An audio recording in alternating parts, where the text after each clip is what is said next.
to all. This is Chabad Lubavitch wishing you a good Shabbos. Don't forget to light your candles tonight at 6:33. The holiday of Sukkot is coming up on Sunday, September 25. Candle lighting time for the holiday of Sukkot is at 6:30. This is Chabad Lubavitch wishing you a good Shabbos and a happy holiday. In New York City, 20,000 Hasidic Jews still keep traditions which have remained unaltered for centuries. They are called the Lubavitch Chabad.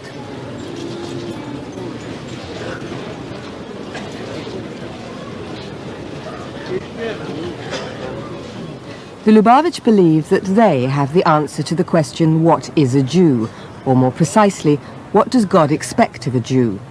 God expects that a Jew should be someone who sticks rigidly to orthodox practices and to a fundamentalist reading of the Jewish Bible, the Torah.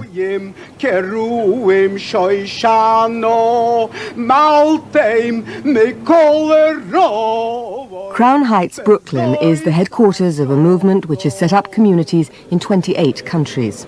The influence of the Lubavitch is felt worldwide, but most notably in Israel, where Orthodox religious parties would like to achieve a purely religious state. Hasidism began in Eastern Europe in the 18th century and was argued over even then. It attracted thousands to its emotional, mystical worship, but existing orthodoxy opposed it. Hasidic life centers on a charismatic leader known as the Rebbe. The Lubavitch Rebbe is Menachem Mendel Schneerson. He's the seventh in a dynasty which stretches back 200 years.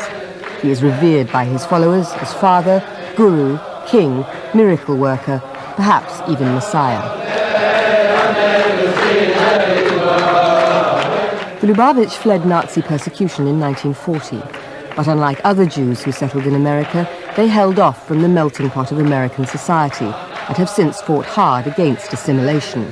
Their mission, they think, is to bring Jews back to the strict observance of religious law. What makes us Jews is the Torah. It is the Jewish law that has defined us as a people and which has held us together as a people through the millennia. Without that, we are no people. And when we start cutting away at it, first of all, no one knows when to stop and what to cut. So the upholding of the Torah and halacha is at the very core of the existence and the perpetuation of the Jewish people. They are riding the crest of a breaking wave. The breaking wave is a wave in America generally of fundamentalism, of orthodoxies, a walking away from liberalism, a walking away from rationalism. The world's gotten too complex, and people want simple, direct, quick, easy answers. That's why they turn to fundamentalism. Chabad Hasidism was born in the Russian city of Lubavitch, in English, City of Love. The acronym Chabad comes from the Hebrew initials for wisdom, insight and knowledge. The claim is that the Rebbe provides them. Every autumn, at the time of the High Holy Days, pilgrims gather from all over the world at the Rebbe's court. It's a tradition in Hasidism. Where most religious Jews would make a pilgrimage to the Holy Land, Lubavitchers come to New York. Hasidism is distinct from main body Judaism in that it has the figure of the tzaddik, the Rebbe, a leader who is not only an organizational, administrative head of each particular group, but also a mystic, an intermediary between heaven and earth, if you like. The term tzaddik is biblical, and in the biblical context it means simply a righteous man. In Hasidism, the term comes to mean the spiritual leader, the person who is the head, the person who channels the desires and the needs of the community and manages to raise them to the level of the divine.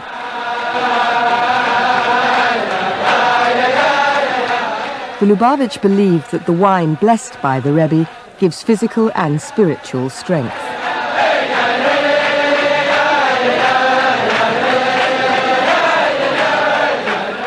Women worship separately. Physical contact between the sexes, even a handshake, is forbidden except between man and wife. For women and men alike, though, the Rebbe is an object of love and esteem, almost worship. In my personal experience, I've been fortunate to be close to the Rebbe for a number of decades, for over 30 years now, as a student for another 10 years. And he has always remained to me as an enigma. It is a strange phenomenon that you be close to a person and yet you feel that you don't really have a grasp on the type of person because he is beyond your grasp, intellectually and emotionally. And familiarly speaking, he is alone. But I think his family are the Chassidim and the world of Jews. He exudes happiness, pleasure, joy on occasion, openly. And yet at the same time, the Rebbe is a very private person.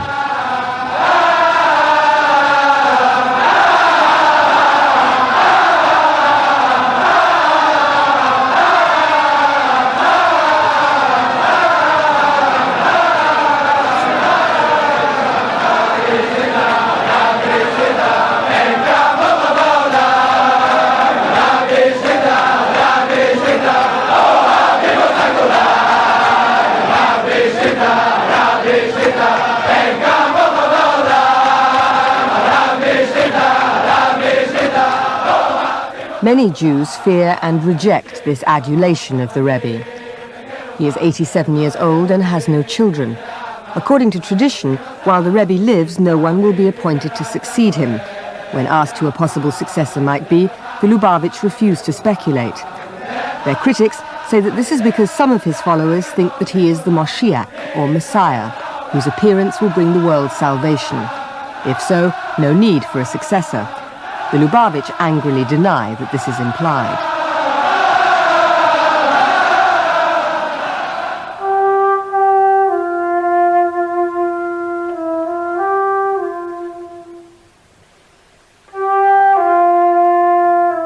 For thousands of years, Torah scrolls have been transcribed by hand on parchment. In the Bible, it gives one of the commandments that every Jew is required to write for himself a Sefer Torah in order that he should be able to learn from them the laws that are necessary for him in his daily life.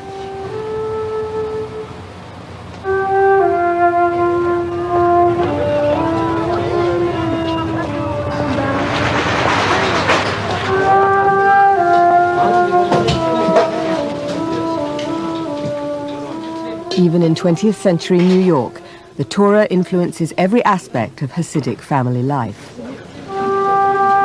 Mitzvahs or commandments lay down right conduct. The day is so ordered that religious observance is inseparable from ordinary life.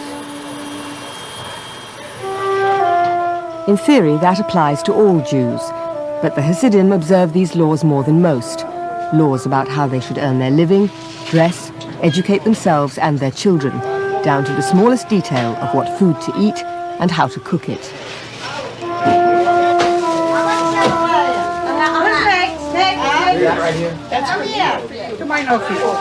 By obeying these rules, they consciously set themselves apart from the rest of the world. According to Judaism, one does not have to be Jewish to be fulfilled or to fulfill his purpose and to live a true, decent life. Basically, it's only that Jews have to fulfill 613 commandments to fulfill their purpose for creation, and the Gentile world to fulfill their 7 Noahide laws to fulfill their purpose in creation. So when we say we're chosen people, it's not in any way talking about other nations, it's talking about ourselves. The fact that we're different, is it something to be embarrassed of, something to hide? Should I be low profile? Or should I look at this as something which, a privilege which God gave me? When the astronauts went off to outer space and they looked so strange, they didn't feel inferior. They felt very proud. They have a special mission to accomplish. And that's what it means when we say that what we're doing is because God chose me and gave me this particular mission to accomplish. For women, the laws require modest dress. Married women must cover their hair. But the Torah says nothing about fashion, and fashion dictates a wig. 6, that's what I told her. What's the back? Do you see her eyes? It's like, it goes with the red highlights. Very good. I think maybe I'm a little tired of reddish. And I even like this color. The same color. I like this color on you more than the black. I don't like the black on you. I don't know what you say. Maybe this is a 6, I think. It's actually a question of Jewish law and custom. Once a woman gets married, her hair is considered part of her body that isn't to be seen by other men. The hair that other men see may not be your own. It doesn't say that it can't be beautiful, and it doesn't say it can't be covered by human hair. As long as it isn't your own, you're in keeping with the Jewish law. It's a beautiful color. This is nice, yeah. It's cute. Yeah. Look at this. I have to take them all to my husband and say, which one do you like? This one or this one or this one? It's for me. I don't really care.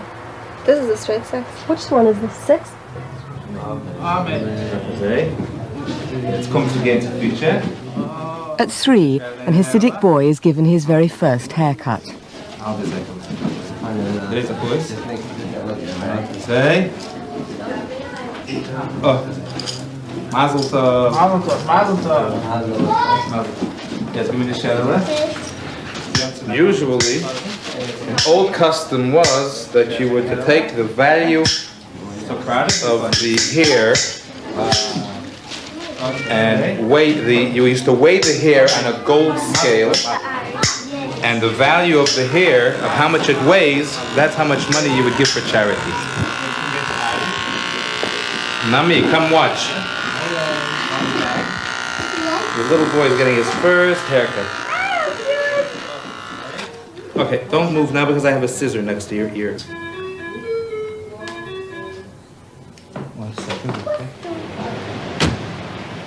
The following morning, wrapped in a protective shawl, the boy is carried into the cheder, the religious school. The shawl will guard his eyes from seeing evil before his first lesson. Rabbi Schwartz, see who's coming in? See?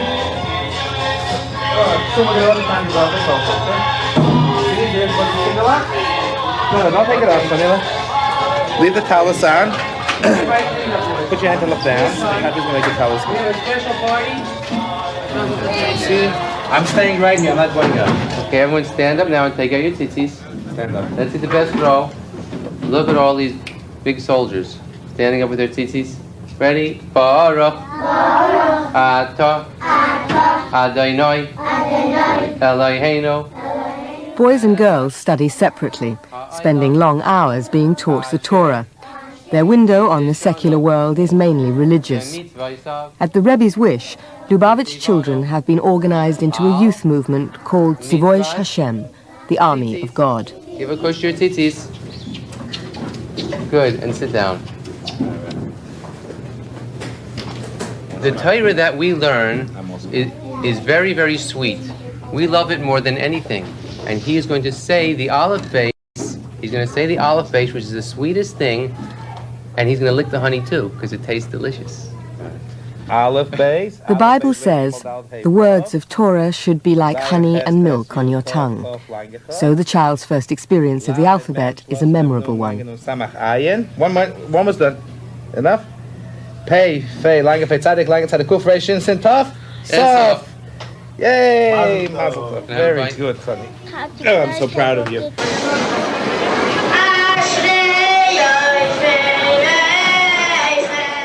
The children in the Army of God gather for an annual rally. Even at this age, the sexes are separated during prayers. Santiago, Chile.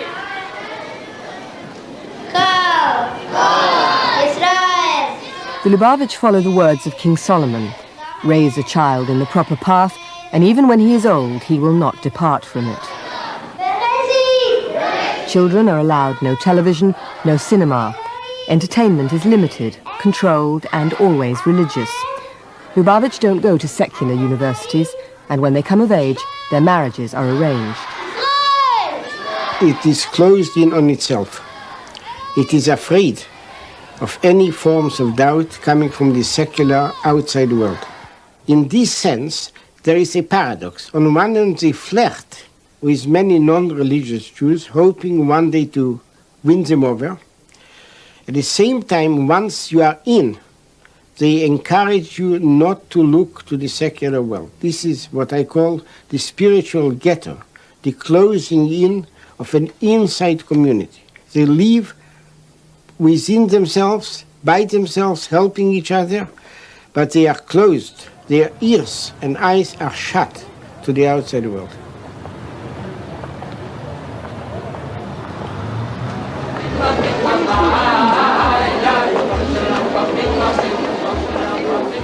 The Rebbe's image is everywhere, from posters to keychains. Collectibles as attractive to this culture as pop and film star magazines are to the rest of the world. Our sages tell us that the Messiah is a man of flesh and blood that lives among us. He has lived in all the generations since the diaspora and lives among us today as well. And even though it has tarried, we expect him to come every single day. If I were asked, as I have been asked in the past, whom I thought in this generation who lives among us would be most worthy of having that crown or title of Mashiach, my answer would be the Rebbe.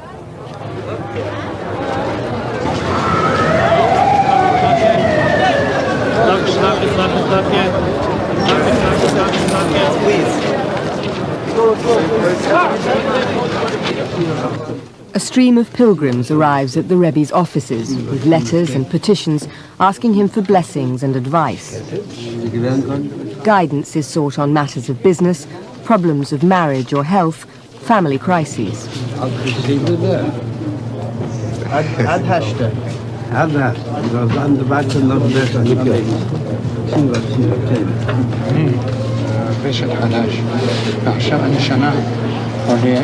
ויש לי אוקסיג'ן. יוצא שכבודו יעשה לי רפואה קרובה. אמן. ובשורות טובות. אמן. אני חיסון ושונים טובות. ברוך והצלח. Private audiences with the Rebbe are tightly controlled by his secretaries.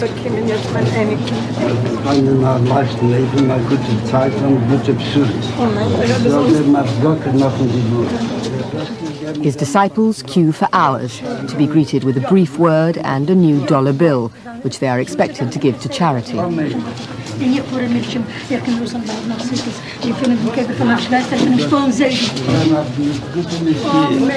a great man, he's the greatest in the world now.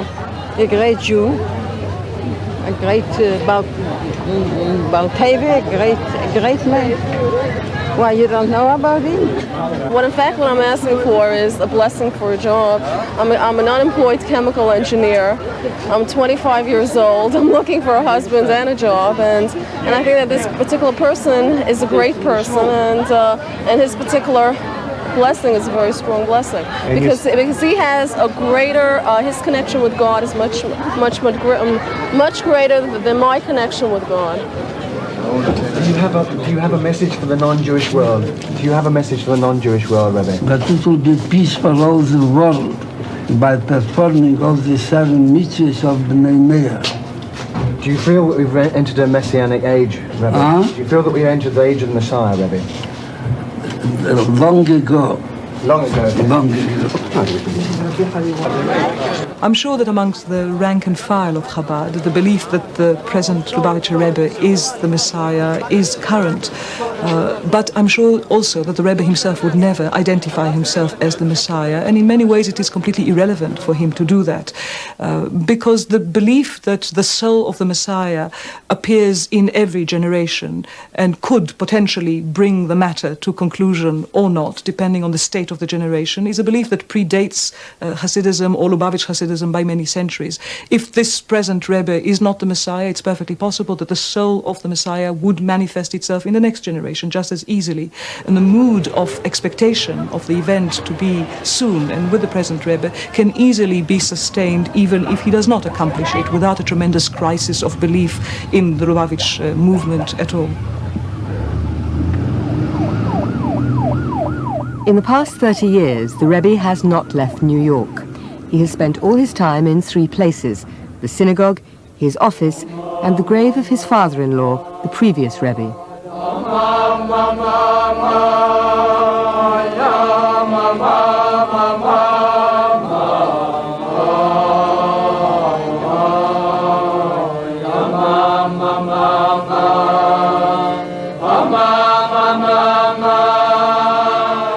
Annually, on the eve of the Jewish New Year, Lubavitchers are allowed to join the Rebbe in this ritual, but the visits have another function. Like any other dynastic institution, the dynasties within the Hasidic movement are always vulnerable. There's always a risk that there wouldn't be an obvious and direct heir, there wouldn't be a son. And this has happened often enough in the history of Hasidism. And in order to prevent splinter groups, there is a need for the dynasty to affirm the continuity. And the visits at the grave of the previous Rebbe is one very powerful way of establishing this continuity.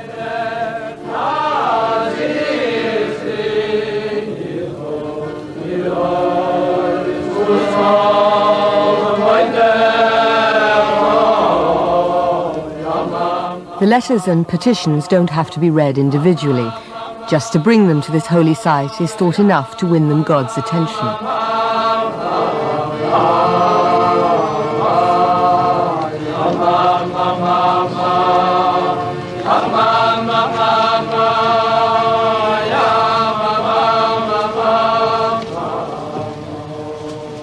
Attention all residents of Crown Heights, today is election day. Today we all have a chance to ensure that our district has proper, competent, and adequate leadership. Vote Israel Rosenfeld State Committeeman. The Lubavitch are not against taking part in the modern world when it suits them. They run an efficient political machine and compete in local elections.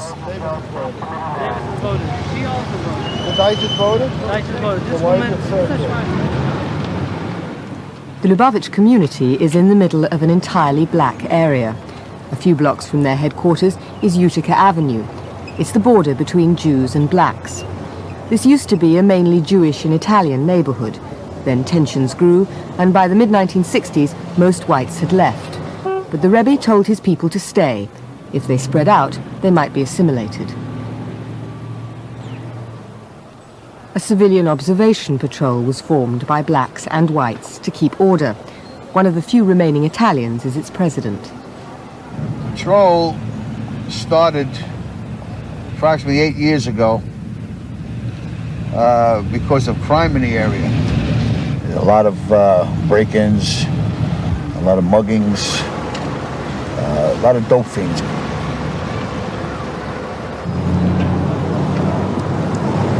The Lubavitch community is an isolated, insulated community, not only from the black community, but also from the broader white community, because of their long-standing culture, 6,000 years of religious bonding, and it's a history. And they are indeed a unique community. I certainly applaud them for their unity and for the fact that they understand the political process. To use a biblical analogy, we're like the sheep surrounded by 70 wolves. And unless we have a voice in our civic, political, and communal affairs, we will be completely shunted aside, completely forgotten, the needs of the community, the interests of the community, completely neglected.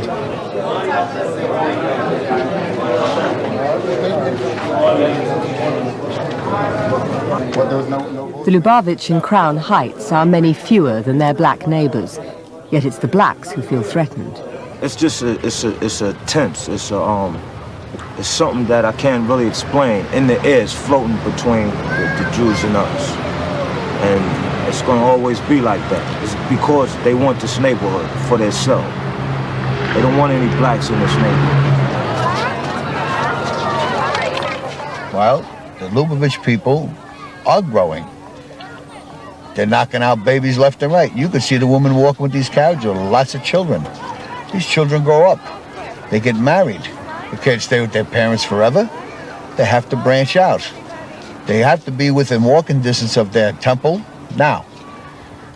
People take it wrong. Sure, you knock on their door, and you go ask them if they want to sell the people around the area, and they take that as, what are you trying to do, push us out? They're funny looking to other people. You know, black robes, black coats, black hats, beards. That's weird to all these other people, and they think that's funny. If you understand the people, you got to understand that they live the Old Testament. They live it with their hearts.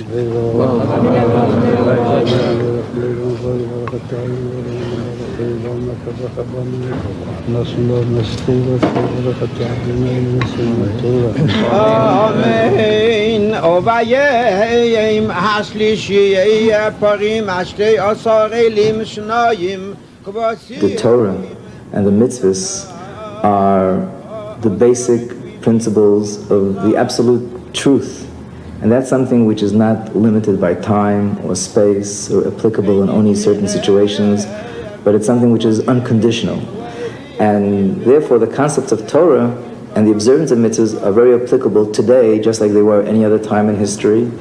And we see that people who observe the Torah mitzvahs, this enhances their family life, this enhances their involvement in society, this enhances their moral and ethical conduct today, just like any other time in history. It's hard to really express this properly in words, but when I'm performing a mitzvah, and I know this is God's will, and by doing this I'm fulfilling my purpose for which I've been created, and through this becoming connected to God, it gives me a certain sense of fulfillment, a certain content that one feels, which is very deep and very profound. I don't know if there's any other feeling in other areas of life that I could possibly compare it to this very solid feeling of profound fulfillment.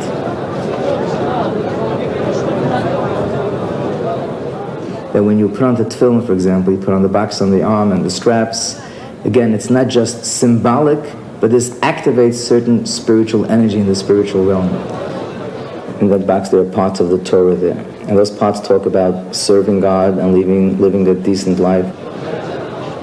The reason why we tie on the arm is to indicate that feelings alone and emotion alone is incomplete. They have to be channeled towards action, which is symbolized by the arm. So we put it on the arm, opposite the heart. We put it on the head, opposite the brain. And this means that I'm dedicating my intellect and my heart to everything which is written in those boxes. Ze Khalifasi, Ze Tumurasi. The ceremony of Kaparot is performed on the eve of the Day of Atonement, Yom Kippur. The chicken will later be slaughtered and given to the poor. These rituals have long been abandoned by most Jews. Their origins lie in ancient Jewish mysticism or Kabbalah, which is basic to Hasidic thought and worship. Hasidism and mysticism talks about the fact that there are 10 spheros, which are 10 spiritual aspects in the spiritual realm. And these 10 spheros are like the chemistry and the ingredients of the entire creation. And everything in the physical world is derived from one of these 10 spheres or a combination of different spheres. So this is the deeper meaning behind the mitzvahs, the rituals. It's not just symbolic, but when you do something with a physical object, you are affecting its counterpart in the spiritual realm, which will, in return, will have some effect on the physical world.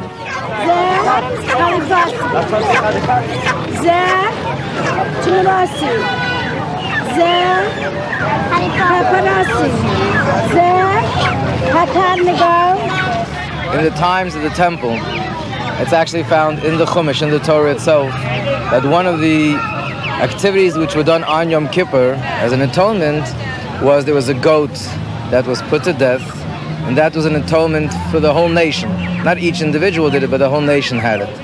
In fact, that's where the expression scapegoat comes from. So now we have no temple and we don't have this activity. So this is something which is similar to that and instead of that.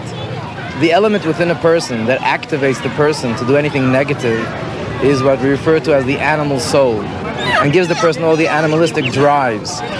So these activities that we do is not only symbolic, but they actually weaken the energy of the animal soul within the person. And that's the true preparation for Yom Kippur.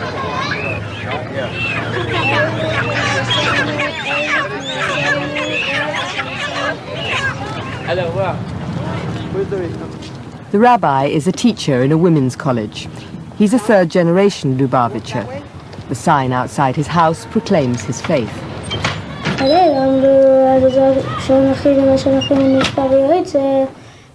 His son, like all Orthodox boys, studies the Talmud, Jewish law. Teshlume, The next word? Kafel, tafel. So how much is kefil? Twice as much. Okay. It's a branch of learning thought more suited to boys than girls. Rabbi Majeski's wife Rivka traces her family roots to the beginnings of the Lubavitch movement in Russia. Like all Hasidic women, she knows her place. We don't in any way feel inferior.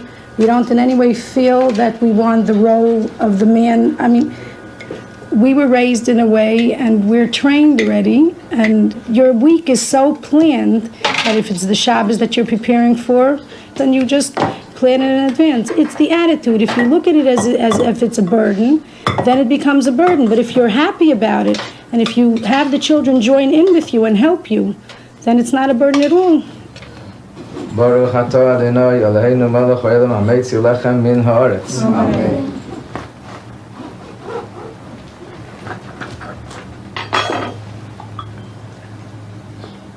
The Majeski children may be American citizens, but they won't have much contact with the rest of American society. Their earliest memories will be of the rituals and ceremonies which punctuate their day.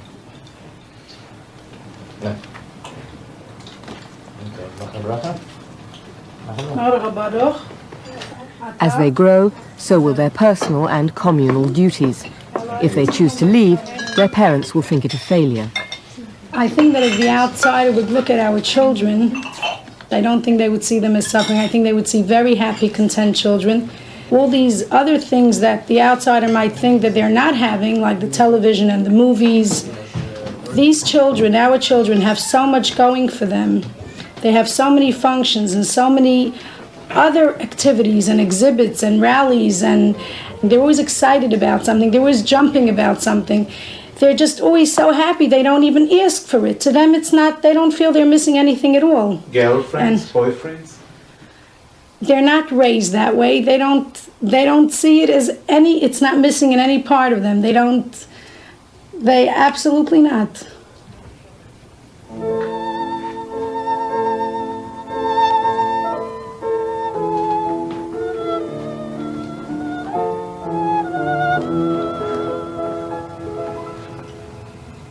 Chabad recognized the tremendous potential force of women in determining the religious observant nature of each household, appealing to women to observe in the first instance the commandments, the ritual commandments that affect women specifically, and to guard the Jewish character of the household. Shabbos. Shabbos. Interestingly, since the 1960s, the kind of appeal to women that Chabad have got has coincided very helpfully to them with the sentiments of radical feminists who advocate similarly complete separatism between men and women, and they have consciously exploited this proximity of ideas by speaking about space for women that they can offer, using the language of radical feminism to bring women into their own separatist world, and they have made tremendous conquests amongst disappointed feminists who had found a very fulfilling role for themselves as women within the fold of Chabad. Kind of simcha that's based on reason. There's something there that you understand. The Lubavitch life is always attracting newcomers. Its discipline seems to provide an escape from a society where crime and family breakdown is so high. It symbolizes something deep. My brother had gotten into Hasidism a few years ago, and he came home first with the hat, then a couple months later with the beard, and we were all shocked. We didn't really know what was going on with him. So until we actually went to the yeshiva, which is in Morristown, and saw what was going on, we didn't understand it. I mean, all our relatives were very worried. So I went to the yeshiva with my mother, and I learned a little bit about what was going on, some of the things they're studying, and it was very nice. I found out behind the black hats and the black beards, these are very real people. They're very serious about life, and they're going about life the right way, and things are working for them. Things are working for them in education, for their children, friends, community. Every week, the young men of the Lubavitch set out to spread the word of orthodoxy to their fellow Jews. At their disposal, a lavishly equipped motor caravan.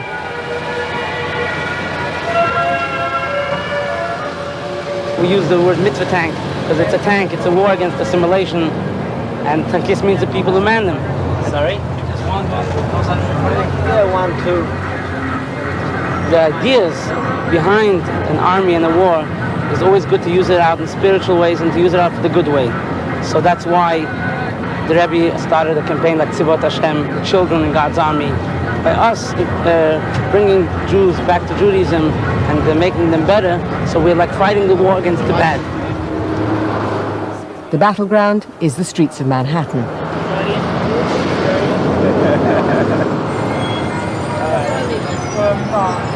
Excuse me, sir, are you Jewish? Have a good day.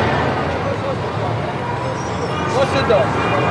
We try not to be aggressive. When our goal is not to get somebody to put on film or to get somebody to do a mitzvah. Our idea is to try to bring them closer to Yiddishkeit, let them have a warm feeling towards Yiddishkeit. And to some people that may just be a nice hello, a good Shabbos, a happy holiday. To other people, yes, they'll consent to put on film and we'll go all the way, or put on film, perhaps we'll give them some literature. So every person, you really have to develop a feeling of what they are in tune to and how far you can go with them. Okay, have a good day. Thank you.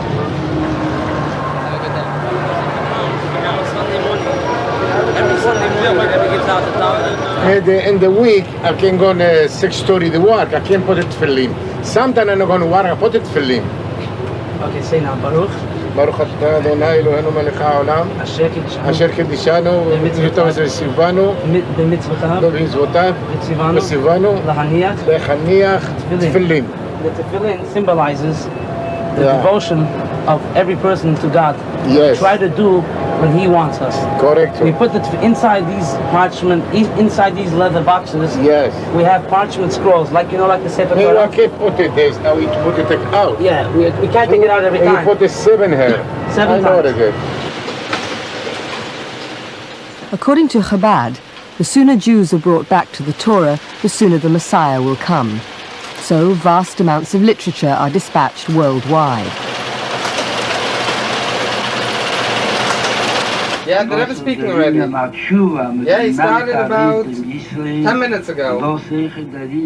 Yeah. Telephone hookups and satellite transmissions take the Rebbe's words to 30 states in the USA and 12 foreign countries. Missionaries go out too. Thank you. Bye-bye. Yeah, hello. 1 minute. Yeah, hello. The shtetl, the East European Jewish village, has expanded globally. Give me your account number, please. This decree by receiving this sweet cake and not having any need. Lubavitch fundraising is skilled and successful. Several of America's richest Jewish families have made gifts said to run to hundreds of millions of dollars. Many don't hold Lubavitch beliefs, but the Rebbe's appeal is to a sense of Jewish unity, shared by Jews all over the world. You mustn't forget that he is a leader that has immense influence on Jews not only in Brooklyn, but outside. And religious Jews look for a spiritual leader. Many Jews who are not even Hasidim consider him today the most spiritual leader of the Jews in the world. So people in Israel, even government people like President Shazar, Prime Minister Begin, came and asked his advice. On some advice, but we know he coincided with the extreme views of, say, of Ariel Sharon or Begin on holding on to the West Bank and to the Gaza Strip. That is, he is a firm believer that you must not give in on territory. The Rebbe has never visited Israel. His followers say that he will go there only at the coming of the Messiah. Some of them believe he will go as the Messiah himself. But his physical distance from Israel doesn't lessen his political influence there. With its vigorous support for Jewish settlements in the occupied territories, the Lubavitch Chabad has aligned itself with the right wing of Israeli politics. Lubavitch communities are established throughout the country. Their numbers are growing. Their politics are guided from a distance by phone, fax, and video.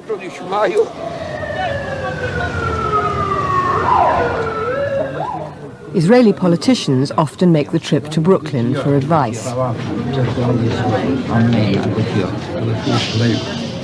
The Rabbi does not give orders to the politicians of the settlements. He just expresses his opinion, and those who see the Rabbi as a great Jewish spiritual leader always are willing to accept encouragement and always listen very intently to what the Rabbi has to say.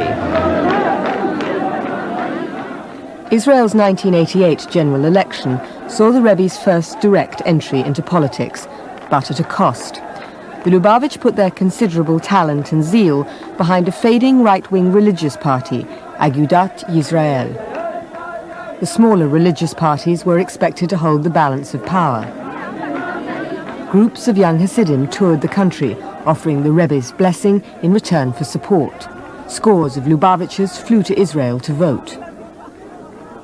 To the dismay of secular and Reform Jews, the Agudat Yisrael party, with the Rebbe's blessing, staged a remarkable electoral revival. It increased its representation in parliament. In the ensuing dispute over the question, who is a Jew, the Rebbe lobbied hard to tighten the law of return, which grants Israeli citizenship to any Jew. In the process, the Rebbe became a hero to some, a threat to many more. Lubavitch was no longer viewed exclusively as a religious movement. It had become a political force. The Lubavitch are like any other group, Jewish or non-Jewish. They're there, they have a right to be and do, and it's a question of competing for the hearts and minds of men in the public square.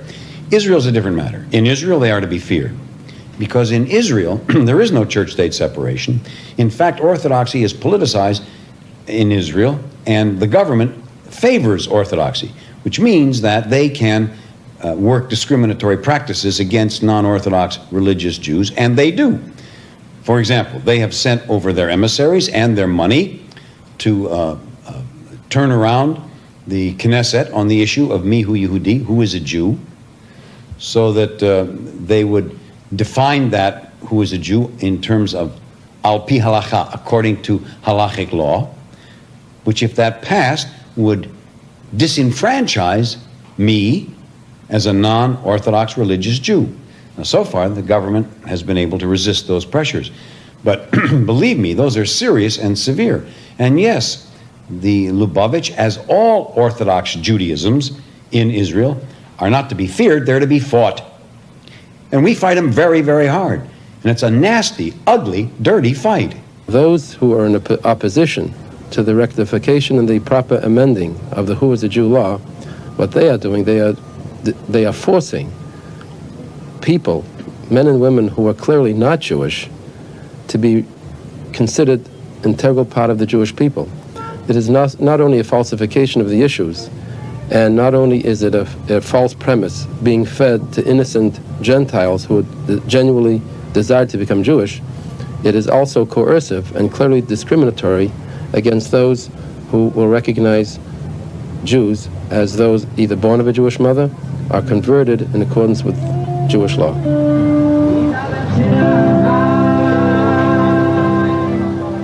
One has to know who is a Jew.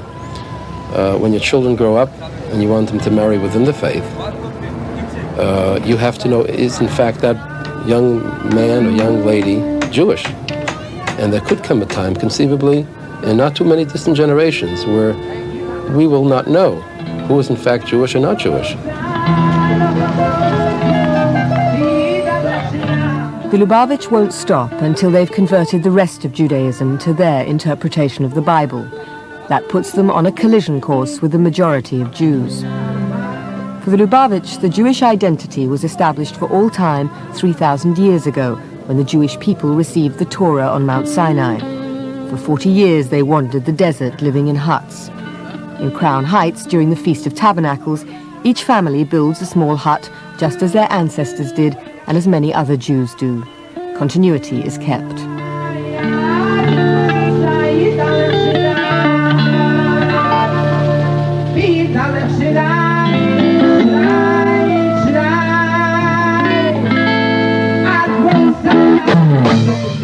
The Bible commands all Jews to rejoice on the Feast of Tabernacles. As they rejoice, the Lubavitch are also celebrating their belief in the imminent coming of the Messiah. But that won't happen, they say, unless there is a return to obedience to the Torah. And that won't happen, according to the Lubavitch, until the question, what is a Jew, is answered on their terms and their terms alone.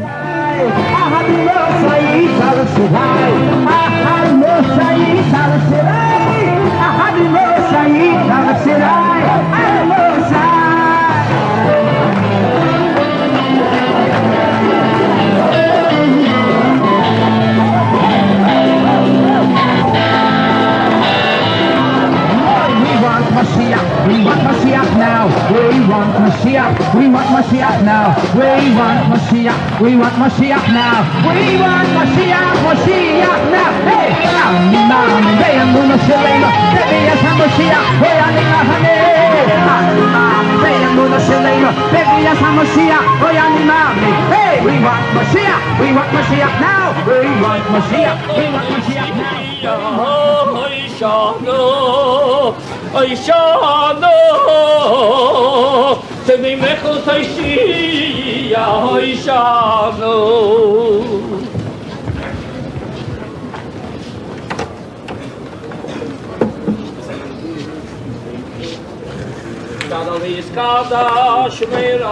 Amen.